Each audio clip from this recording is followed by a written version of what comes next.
All right, Bobby, we're live. Yes, we are. Another late one. We maybe could have skipped this one.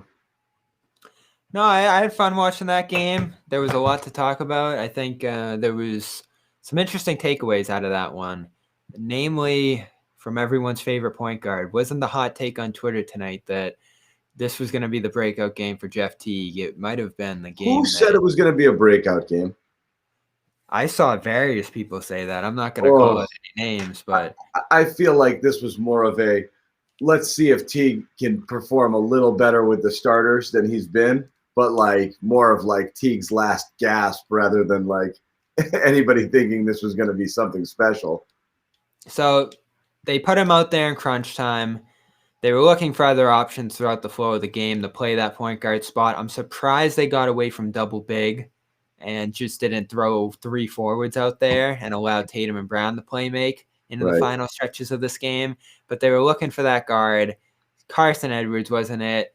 Tremont Waters, bless him, had good stretches in this one. I thought he played good defense and passed well, and it was a big part of that comeback stretch that ended up tying this one with some nice playmaking in the fourth. But he went 1 for 8 from the field. Tremont Waters is a lifetime G Leaguer. And great. Pat on the butt for effort. That's great. If this was youth league, everyone gets a quarter. That's fine. Tremont Waters shouldn't be playing for this team any meaningful minutes at any point in time. But this is what happens. Look, you're out. Smart, Pritchard, that's how it's going to go. You're out this many players. Smart, Pritchard, Kemba, you got to go deep. So that's what they did. And so this game, if it proves anything as we get to Jeff Teague, he's a horrible defender. At least on the stretch of this game, the defense was horrible by him. I don't think this is the Jeff Teague victory lap game. I really don't. Like, who cares? Like, Jeff Teague is bad.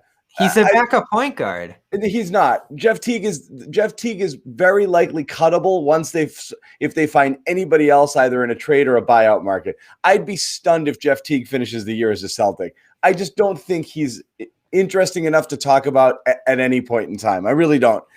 I think it slams the door shut on anybody who thought he was going to be a potentially impactful rotation player. And he was bad last year. No one else in the league wanted him all that much.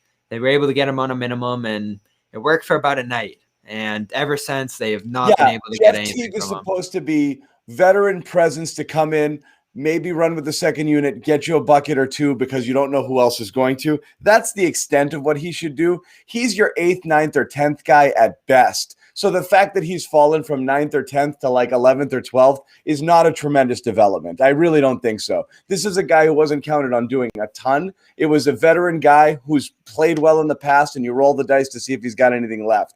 I just don't think the Jeff Teague thing is that big a deal. He's not a guy you're going to count on. Like, He fell behind Pritchard in the depth chart like 10 seconds into the season. I mean, he's so That's far true. Better. When everybody's healthy here, there'll never be another Jeff Teague conversation again because he's just not going to play any sort of impactful minutes. This was just one of those games where they're down 3 guards, so you're playing 2 guys who probably aren't good enough to be in the league right now, or very fringy players. I mean, neither Teague nor Waters. They're barely rosterable, let alone guys who'd be playing 20 minutes a game. I think you make a good point there. When Peyton Pritchard comes back, those minutes would funnel to him. Yeah. But at this spot, you would probably still see Teague play some minutes. And I don't like him being that next option in the starting lineup as he's been for stretches of this year.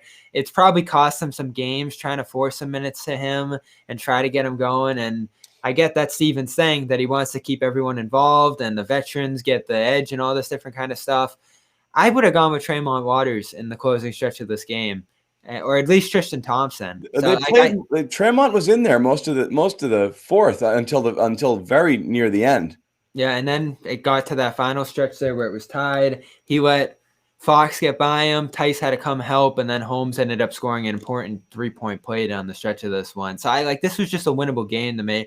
I'm not saying that T's going to sink the team come playoff time, and he's still going to be getting minutes then, but this is a game that I felt like the Celtics could have had. Tatum was playing at a high rate. They got their best game from Tristan Thompson. That's what I would have led with, Bobby. He wasn't out there for crunch time. So I had to start with Teague. It was just so I disappointing. thought it was a to me dog that- shit night for everybody, honestly. This was a low energy, low effort sort of night. This was a going through the motions night. I mean, the fact that they had 2 10-point leads and just let Sacramento just walk back into it. Well, Tatum was rolling. He was rolling at a high. Almost got his first career He was triple-double rolling, at that but he point guard spot. shot poorly. It was Rob Williams. Rob Williams was good. Rob Williams is highly effective. This game. If I'm headlining the games, it's not the Jeff Teague bust game. This is the double bigs. This was the best players on the court tonight were your bigs, and that was Tristan and Rob. I thought for stretches, those guys were the most effective and most efficient players out there. Tristan looked, as you said, a little bit more agile, more aggressive. Is that the story out of this game that he's rolling that because he gets 13 yesterday? I don't even think it's close. To me, I'm the producer. I'm rolling the graphics. The only one I loaded here was Thompson so far because I assume that's the first thing we're going to talk about. I thought Thompson was great. It was also his aggression when he took Bagley baseline or early in the first for the and one there, and he went right at him. Like he just looked definitely more purposeful. He was looking for the ball. He was looking for the ball. He was able to, convert it. It's his second time. I mean, he didn't miss a field goal last game, 7 of 9 tonight. That's kind of what you want. You need a guy who, when he gets the ball in and around the rim, is able to score it.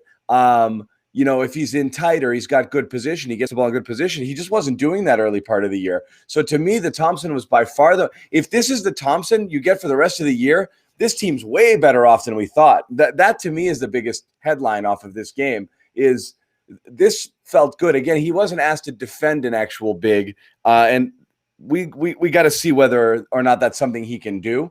But this was a super encouraging game for Thompson, I thought. Yeah, and Rob too.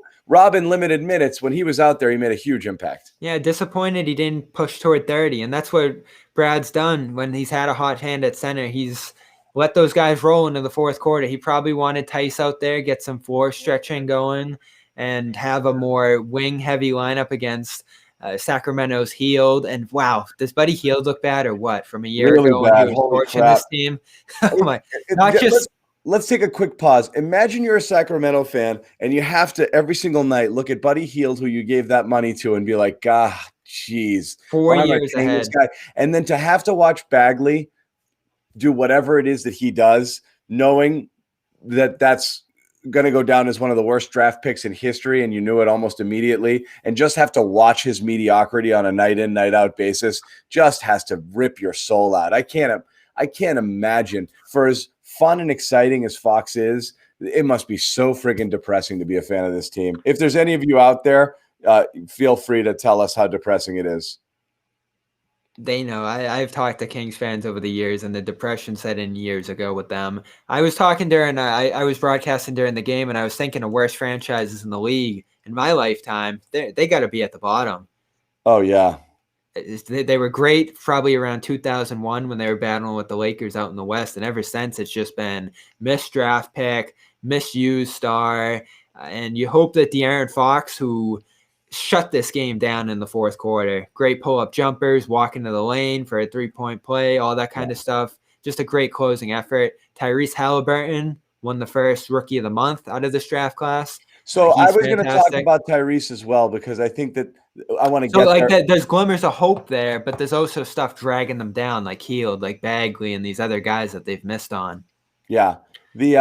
And I do want to talk a little bit about the Kings, because once again, you've got a team like Sacramento, coming in here, and it feels like a TPE audition as well. Harrison Barnes, great game. Yep. We talked about Barnes. Actually, he wasn't as efficient as he normally is, but he played. Pardon me. How many free throws? Felt like he was at the line a bunch. Yeah, I thought what's funny is you look at the stats, and he had a much worse game statistically than I thought. But he was still good. I mean, he had a little cold stretch there.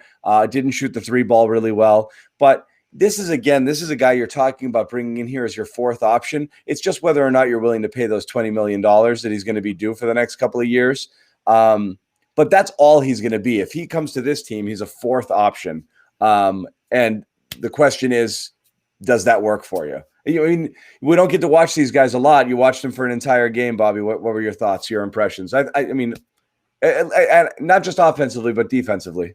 He's a good slasher. I think he defends the wing positions well. He rebounds. You saw he can pass a little bit tonight. This is the high end of what you would want out of that. This is the highest end talent-wise that you could get off of it, and you would have to pay for it. The highest end of the talent spectrum is him and Gordon. If you're looking at those two guys, who do you think fits this team better? If you were to go on the high end, because this is a team that might want some picks. You'll have to dump a few picks in here to make it happen. But these would be the higher end guys on the talent spectrum, I would think. So Barnes has reached his ceiling. These are his best career numbers so far. Gordon, I think, still has room to grow. So that's the question you asked there. They're both signed for multiple seasons, which is ideally what you want out of this TPE. Barnes is a little more expensive. So if you want to save a few bucks, you go Gordon. But it's essentially even, these contracts both ways. So Barnes has won a championship. He's putting up numbers right now. He's healthy. Gordon, of course, is going to miss 6 weeks, and he's been injured throughout his career. I think you'd rather have Barnes if you just want a sure thing who's going to lock in and help you and be a role player that you can rely on. There's just one part.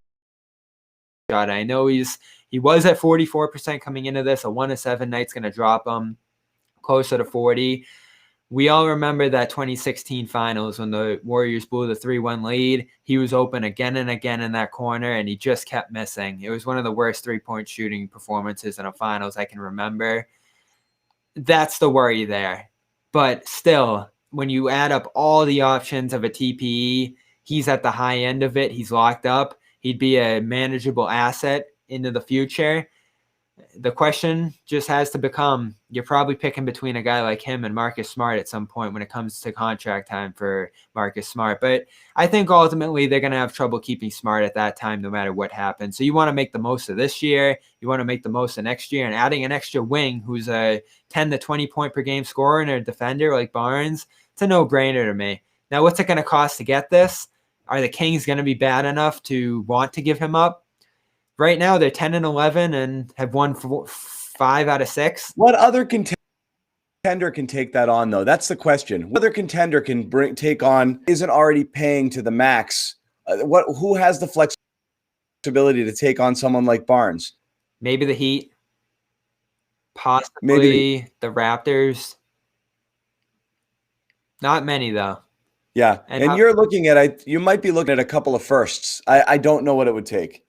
Yeah, that's the capital that the Celtics have right now. And I have said that I'd give up 3 first rounds for Gordon. I guess I'd say I'd probably go in a similar direction for a player as good as Barnes. I mean, this is a good starter in this league, and some nights a great one like tonight. I thought he was pretty great tonight. So if you can get that as your 4th or 5th option here, and you're talking about a starting lineup of Tatum, Brown, Smart, Kemba, and Tice with Barnes as your first guy coming off the bench, that's a really good team. And it can allow you to play more like this team ultimately wants to play. Because, John, I was thinking this during this game. You look at the way that the Celtics are playing with double bigs and crashing the offensive glass a ton and giving up a little more on defense than they want to.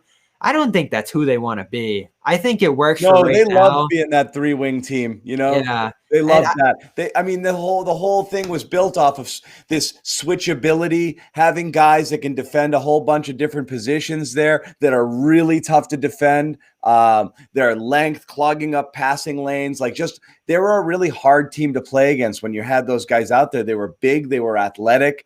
It was really, really, really difficult to play against the Celtics. That's what they want to be. Danny's been salivating over wings his entire life. I mean, if he can get one, I think he's going to try to get one. And we both wanted Hayward back.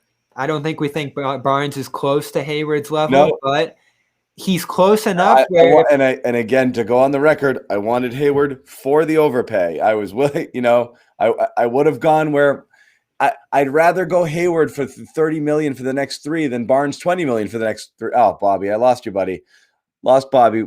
We'll filibuster here for a little bit. Once again, Celtics lose. We're talking TPE because this game didn't have a ton going on with it. Going to bring Bobby back. Technical difficulties. Bobby, you good? Yeah, it looks like I am. Okay. Anyway, I would have rather paid overpaid for Gordon than. But if you can bring back a percentage of Hayward's production at 10 million less, I think it's a little bit of a no-brainer. It would be the right play. So again, I like it. Now let's see how bad the Kings can get to where. Do they start selling? Do they start saying, all right, we're better off going to the bottom than we are fighting for that playoff position? It's going to be a thin line along that playoff line this year. I mean, when you start to think, John, that 20 out of the 30 teams are going to make the playoffs this year, the sellers are going to be so few and far between this year. No, I get it, but it's not just that. Like I said, everything is a matter of fit. Like, what can one do? You got to take into account big trades have already been made in the league. You had a lot of movement before the season or early in the season. So, like, a lot of the moves have been made. So at this point, you're going to cross some teams off the list who are going to be able to do anything more than some bargain basement moves, bringing in guys 5 and 10 million, some buyouts, things like that. I don't know how many blockbuster deals are out there. I don't know.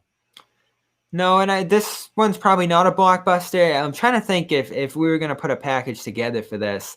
I think I'd go in a similar direction where I'd be willing to give up more picks to make this happen, but I'd also want to see the Kings take some money back. Now, what would that be? Would it be an Ojale? Would it be Tristan? Maybe, depending on how that continues to go. We'll see, but the roster would end up being packed in a way where I'd like to subtract a little bit of salary from the Celtics and another roster guy, and they'd have to anyway. They don't have a roster spot right now to take Barnes on. So most of what they'd be giving up here would be picks, and I think they're in a good position to do that.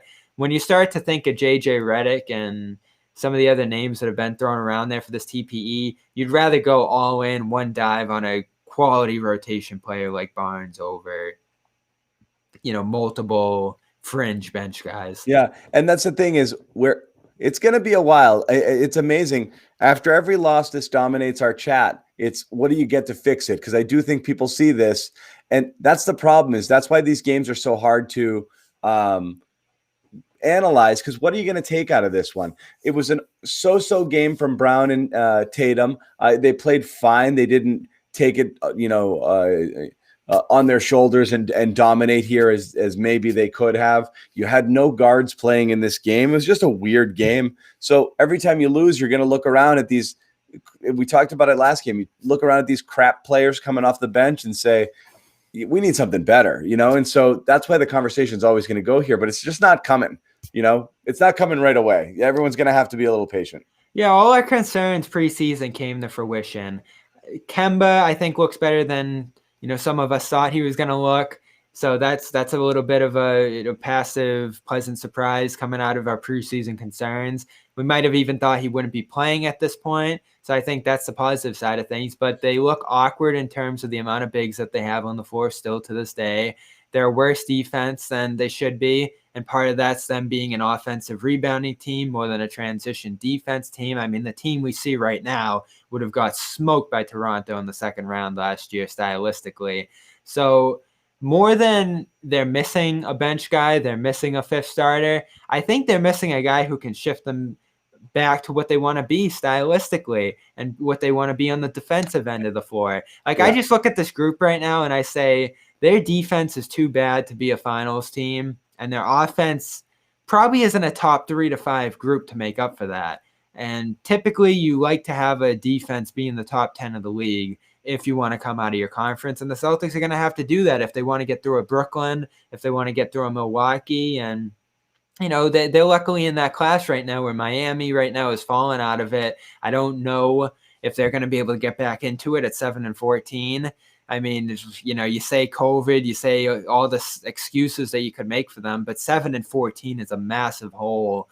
And so that's another opportunity for the Celtics. Maybe they don't have to go through Miami this year. Indiana has stepped up in that gap, but my point is Indiana's having a really tough time without Warren and Oladipo right now generating offense. The offense has stalled a lot.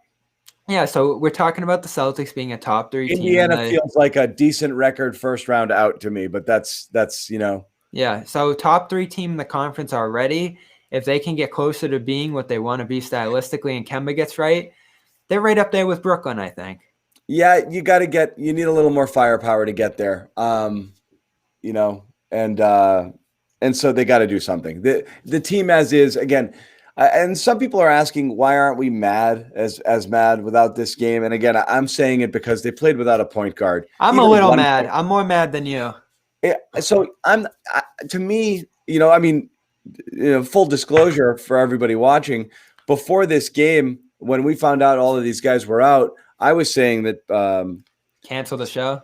yeah, Celtics should have punted on this one entirely.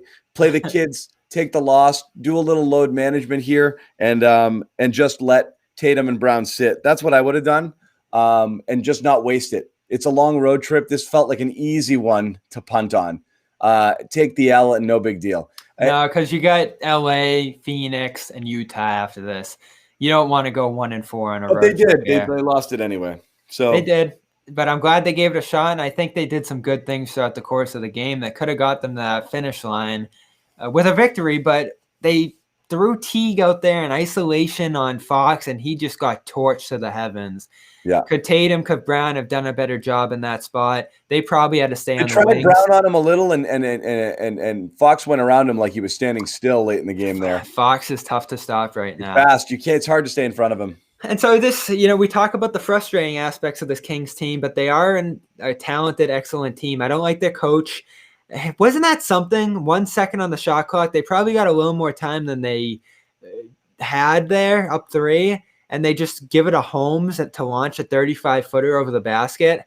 That was weird to me. And then Grant makes a nice play to tip it off the rim and get it to Tatum. Tatum seemed a little shocked that he caught that shot and just threw up a little bit of a prayer. So they were in position to win this.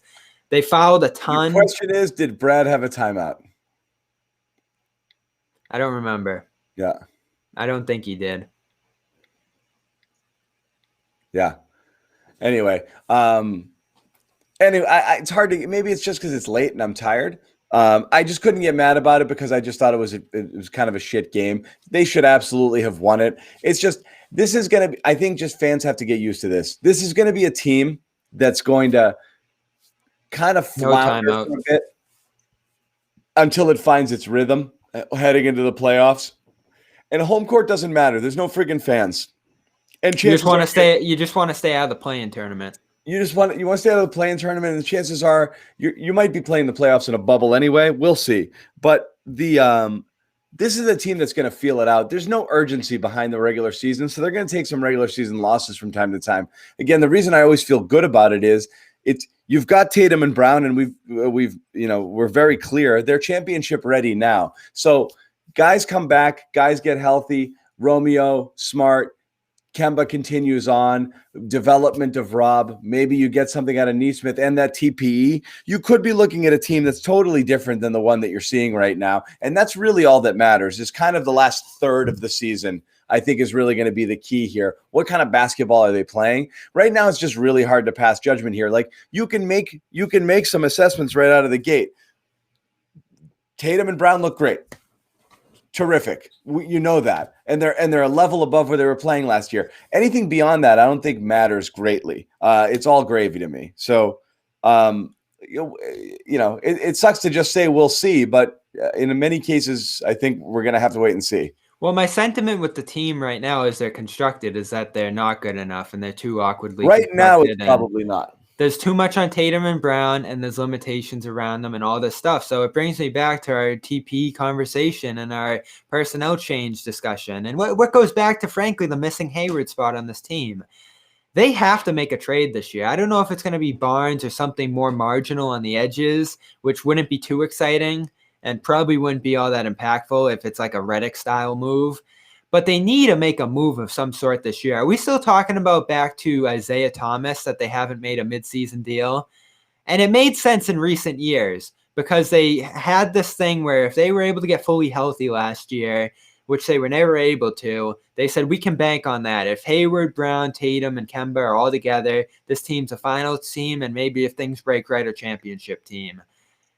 And the problem with banking on being healthy, which I think is something you could probably do to a lesser degree with this team too, say if we're healthy, we can get there, is that you're probably not going to be healthy in the playoffs. So how can you set yourself up to have some depth to sustain a loss in the playoffs if Kemba's not there, if Smart's hurt again, or, God forbid, Brown or Tatum?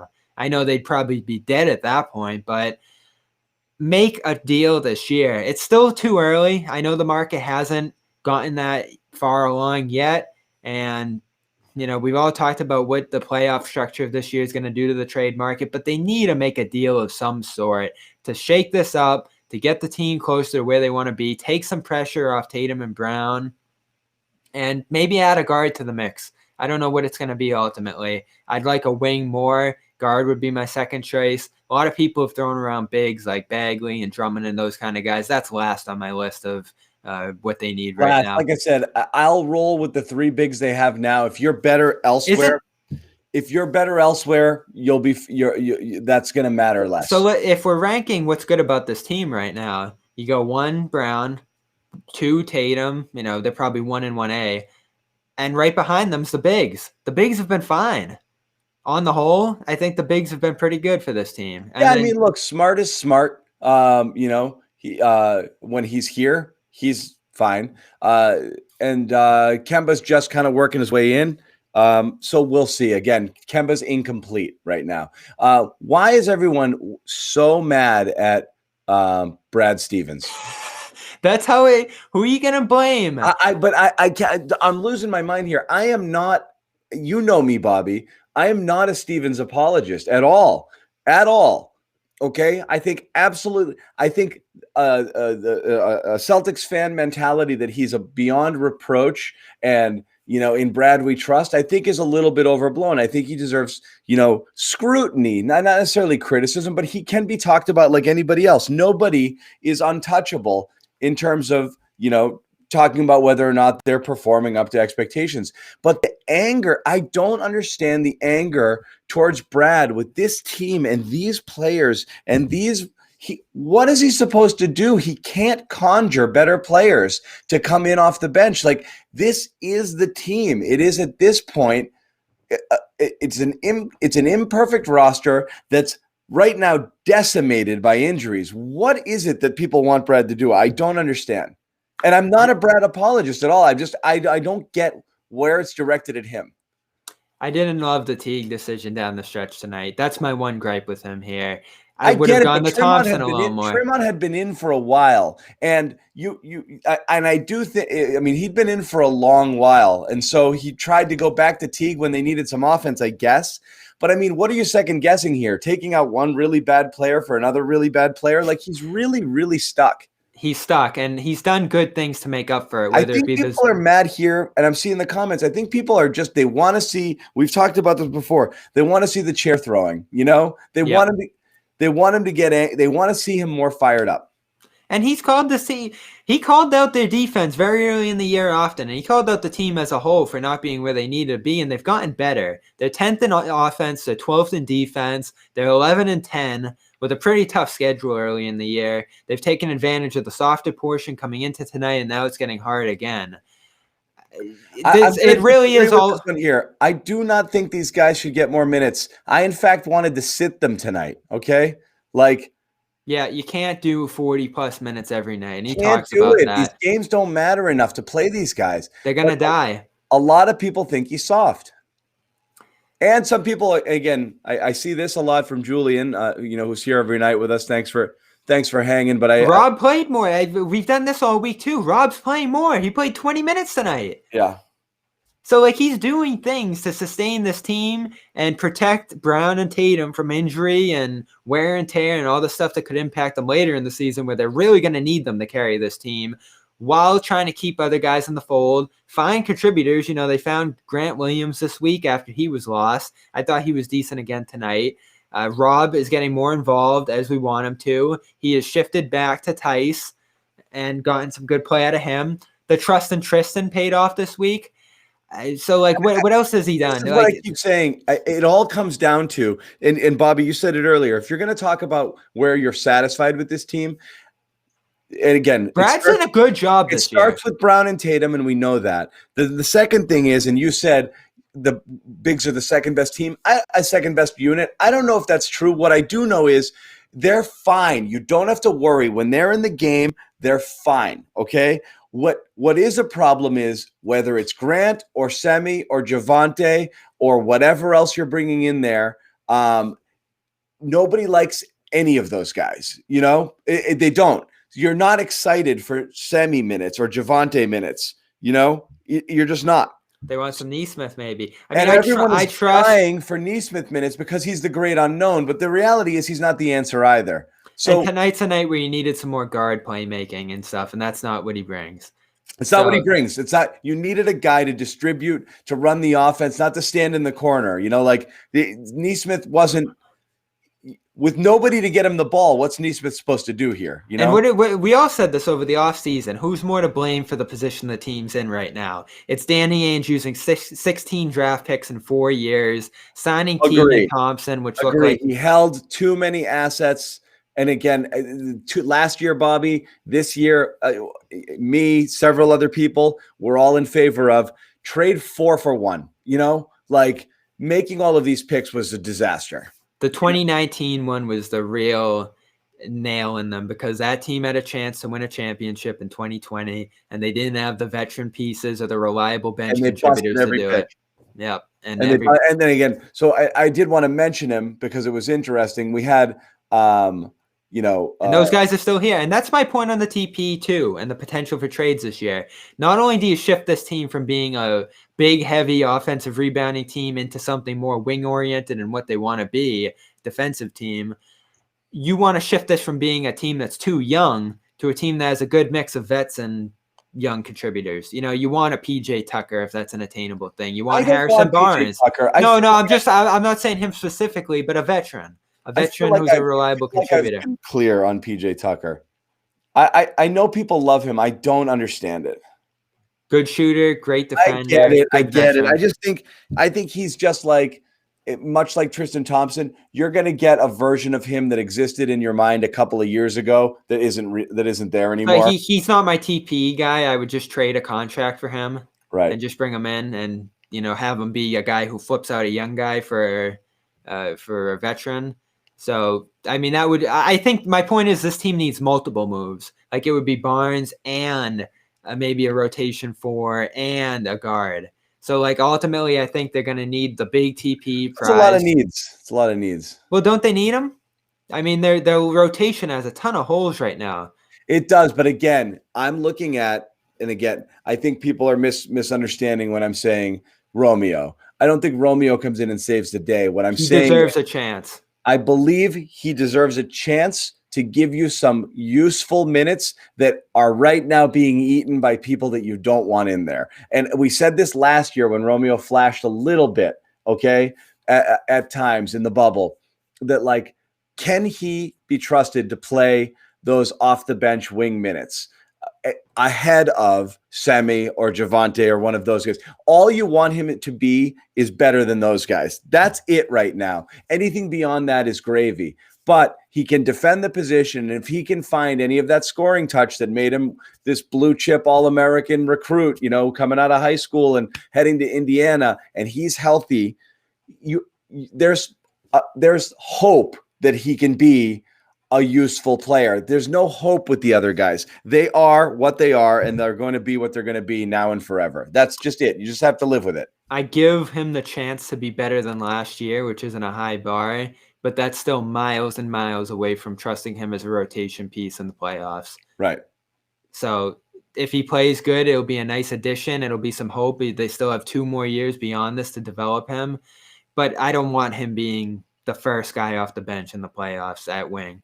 I don't know whether he's the first guy off the playoffs. All I'm saying is you'll feel slightly better about your rotations if Neesmith starts to play better, if Romeo comes in and he flashes a little something, you'll feel better about those guys getting minutes than you will about the guys who are currently getting minutes, is all I'm saying. Maybe and when marginally. you have your guards out there, and you're fully rostered, you'll feel better about the whole team. That's all I'm saying. That's all I'm saying. Yeah, in general. It still might not be enough, but it'll be better than it is right now. again, even if I imagine this team fully healthy, is it going to be a revolving door of 4 centers and trying to get them all minutes? Is it going to be going huge because that's your strength and you just want to outsize and out-muscle teams instead of, putting wings out there who are susceptible to getting burned and don't give you much on the offensive end?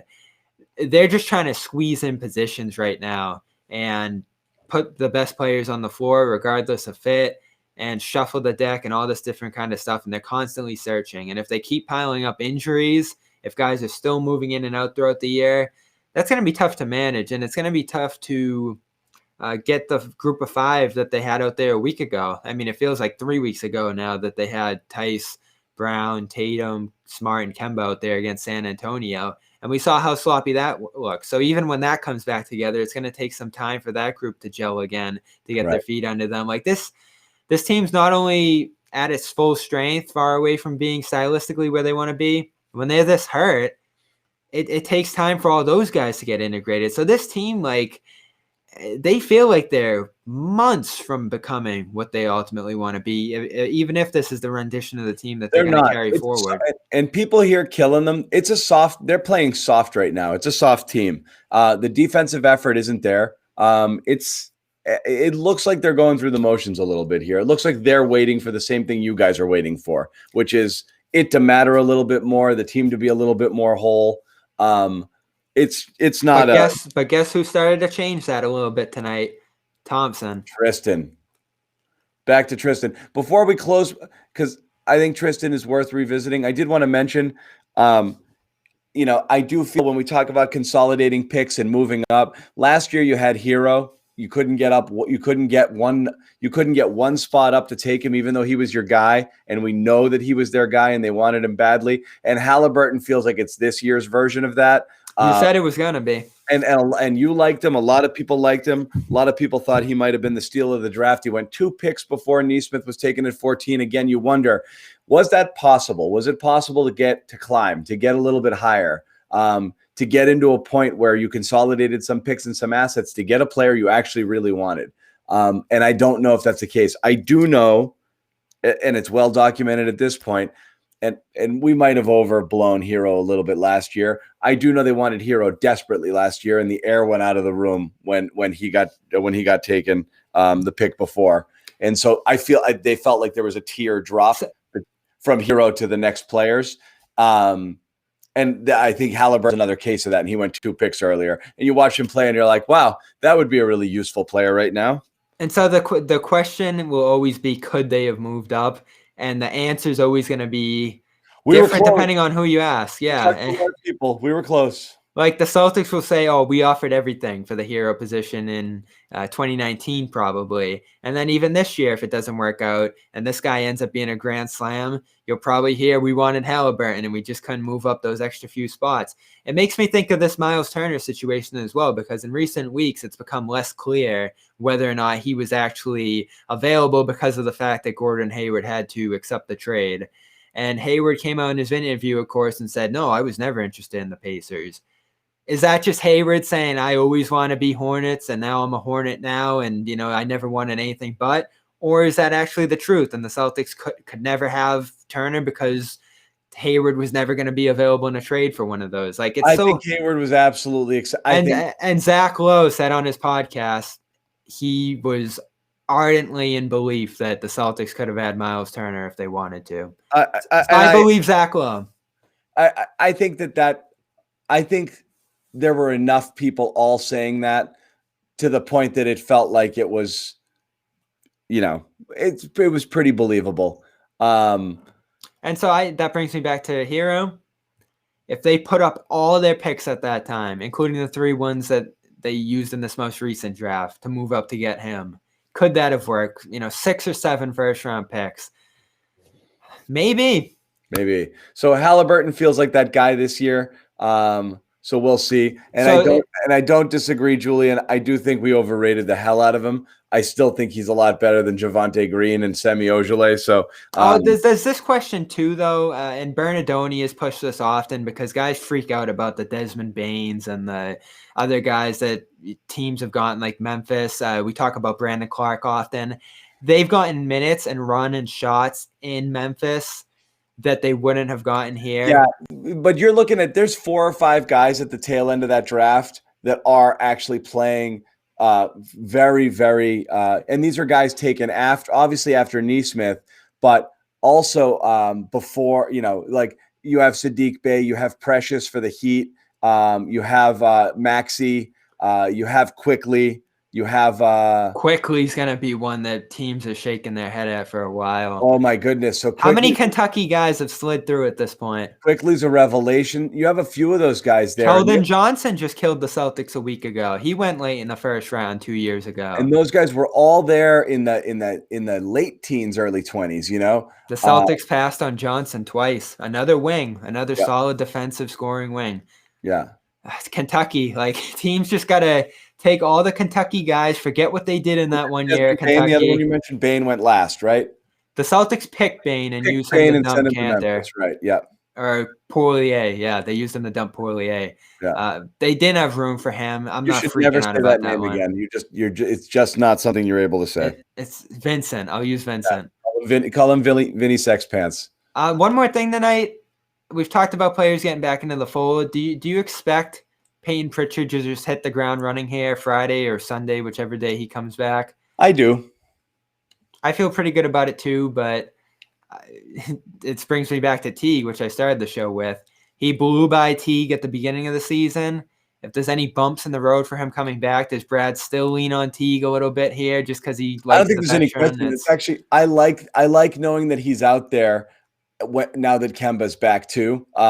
We haven't actually seen that really. So it's actually now all of a sudden you go from an area of weakness to a potential area of strength where you feel good with when Pritchard's out there, controlling the offense with the ball in his hands. So I'm looking forward to it. I think they've missed him a good bit, actually. I'm wicked excited. And, I've pumped up Tremont Waters in the past for doing some of those things that Pritchard did at a higher level. But even Waters tonight did some things on outlet passes and other things that got you excited because the offense just started moving a little bit. And he didn't have a great game, but it was nice to have a guard in there who's going to move the ball with some urgency, defend a little bit. It's just like Teague just looks so ready to retire, doesn't he? Teague does not look at all interested in playing basketball. Yeah. At all. It's like at all. His career is over. Yeah. He looks like if he weren't doing this, he'd be doing nothing. And it's weird because he's getting minutes and opportunity. It's not like he's sitting on the bench all the time pouting, Like I don't understand it. He doesn't seem he doesn't I didn't like the signing. I just didn't. He was so flat last year too. It's not like he was playing well last year and now he's falling off a cliff. I think again, you get caught with the name. The thing with Teague is he was a Celtics killer. So you get caught remembering. Does Danny do that? I was thinking about that earlier. A lot of teams do. Thompson was the same way. You see a guy play against you and you're like, man, I want that guy. A lot of teams do that. And Thompson said at a recent press conference that he did that he had heard for a couple years that the Celtics wanted him and that part of the reason was that he would always kill them. And, Tatum started texting him last year and stuff built up in a way that I think like guys on the Celtics side, whether it was players or front officers, were like, wow, this guy's destroying us in the middle. Maybe he can do the same for us. But ultimately, he doesn't get to play the Celtics anymore once he's in the Celtics uniform. But I think my patience is paying off with Tristan a little bit. Teague's done. I think that signing's out the window. At some point, they might have to move on from him to open up a roster spot. But Tristan looks like he can still be an energy, rebounding, and possibly defensive. I saw some signs of it tonight. And a guy who turns up the energy in a way where the Kings weren't defending the paint at all. So he took it to that spot and he started attacking them there. So that's the story of tonight. Yep. I get why people are mad. They had a chance to win this game, and I didn't love the lineups down the stretch, and that can irk you. But you just have to keep thinking about the big picture with this team, and this one really didn't matter all that much. All right, real quick, we'll let everyone know. Again, Manscaped, you can still get in on this action. Press past 20% off your first purchase, and you get free shipping, which is good. So go get yourself some grooming for the new year. Lawnmower 3.0. You've got some fresh underwear, a carry-on bag. You got powder, you got spray, you got cologne, you got the whole package here 4-year package. Press Pass 20% off your first purchase, free shipping at manscaped.com. Make sure you get in on that. We do have the Clippers next. That's kind of cool. Hey, that fits. Manscaped Clippers. Yeah. That's always fun. These games, these guys love getting up for the superstar sort of games. And Jalen and Jayson want that George Kawhi, they know that conversation gets had all the time. Are they as good as those guys? Who would you rather have? That's what it always becomes here. So this is one of those games where everyone's going to be up. I'm worried. I'm worried about that one.